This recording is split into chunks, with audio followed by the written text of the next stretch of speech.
The head coach of the Huskies in Geno Auriemma, who has been to more tournaments, 36 of them straight now. He's won more championships than anyone else with 11. Coach, thank you so much for joining us. And I'm so glad we just said great things about your UConn team, because I saw you listening the entire time. But for you, as I mentioned, 36 straight tournaments. Over the years, Coach, what have you learned that is a must-do that you have to do in order to be successful in this tournament that you will apply with this particular team this year?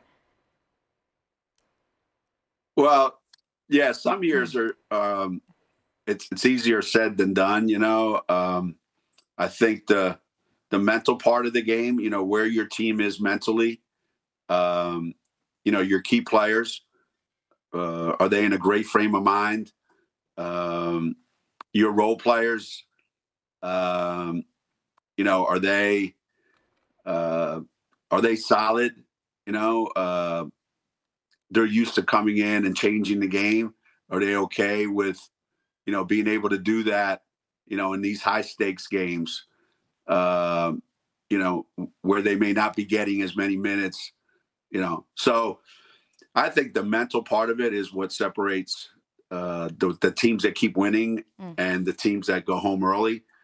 But actual on the court stuff, I think it's the matchups, I don't care what seed you are. Doesn't matter how high a seed you are, how low a seed you are. I think if any team gets the wrong matchup that doesn't fit that other team for whatever reason, that's where the upsets happen. Coach, I'm curious. You mentioned key players. The key player, Paige Bueckers, has been with you for 4 years. And what I'm curious about is how do you coach her now as you're kind of approaching these final days with her versus how you coached her as a freshman? What are some of the differences? I would say the coaching is less at this time than it was as a freshman, because her freshman year, it was all new. There's an excitement and a newness to the NCAA tournament, and the fact that we were able to, go to the NCAA tournament her freshman year, go to the Final Four her freshman year, be in the bubble, which was not great. But that whole year was mostly about trying to get Paige to understand what college basketball is, what's in store down the road. Now, she knows the drill. She knows exactly what's coming, ahead of her. I think more of getting her to apply what she's learned to the other players on the floor that don't have the same level of experience. I mean, we go into this game, an NCAA tournament game on Saturday. Paige is starting. Sarah's new. Caitlin Chen is new. AZ didn't play last year. Jenna didn't play last year. It's a lot of new faces on our team. So Paige needs to help that whole process along.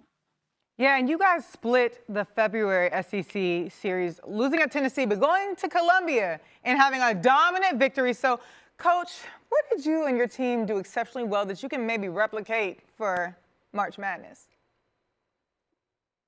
The hardest thing there is to do is what we did great. We made every shot we took. Oh, there's that. That tends to help. That'll do it. All right. I mean, think about this. I think South Carolina made 3 threes, and I believe we made 13 of them. So there's 30 points right there. And I mean, how often does that happen? I don't know. But when you get a team like this that does this to you, sometimes it doesn't really matter what you do. It's hard to win that game. And so that's what I look at it as. If we get into a game and somebody comes out and outscores us by that many points from the 3-point line because they just get hot and they make everything, you're gonna have a hard time winning that game. Coach, 2 of your 3 losses were before the new year. You had that loss to Tennessee, but then obviously, as you were talking about, came back and had that statement against South Carolina. But when you're talking about this team, this group, where would you say is the biggest growth area you've seen from the whole slot of players?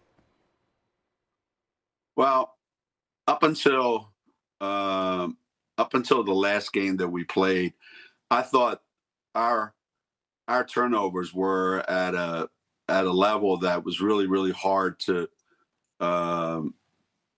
imagine. I mean, how many assists we were getting every night, as opposed to how many turnovers. I mean, there were so few turnovers. We were getting a shot every time down the floor, and that in the early part of the season, we really struggled with that part of the game. So I think making sure that we get an opportunity every time down the floor has probably been the biggest growth. We're a little more, I should say, a little more confident and a little more at ease with playing the game the way it's supposed to be played. Sometimes we get sped up and we can't function the way we want to function. So I think that's been the big thing too. We're more even keeled, and we take care of the ball better.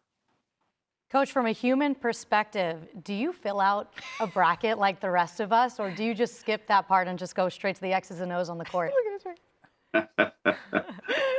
Nah, you know what? I don't even remember the last time I actually filled out a bracket. I really don't. I mean, certainly, trust me, I certainly haven't filled one out in the last 20, 25 years. Matter of fact, I don't know that I was paying that much attention to all the other brackets, because until I saw our name, I really, that's kind of what I wanted to know. That's it. Who are we playing? Mm-hmm. Where are we playing? What time? Who's in our bracket? What's the potential path? Everybody else, that's for everybody that isn't coaching. That's what I figured. Do you get a lot of text messages asking for advice on what people should do with their brackets, or people kind of stay out of your way? You're trying to get them in trouble, Taylor. Yeah, no, they don't ask me, because I think everybody's better than us. I think everybody's going to beat us, so they don't trust me. Well, Coach, we trust your team, and we are so excited to see you guys make this run in the NCAA tournament. Thank you so much for joining us. We appreciate you. Well, thank you, guys, and I appreciate you having me on, and I enjoy listening to you guys, so keep up the great work.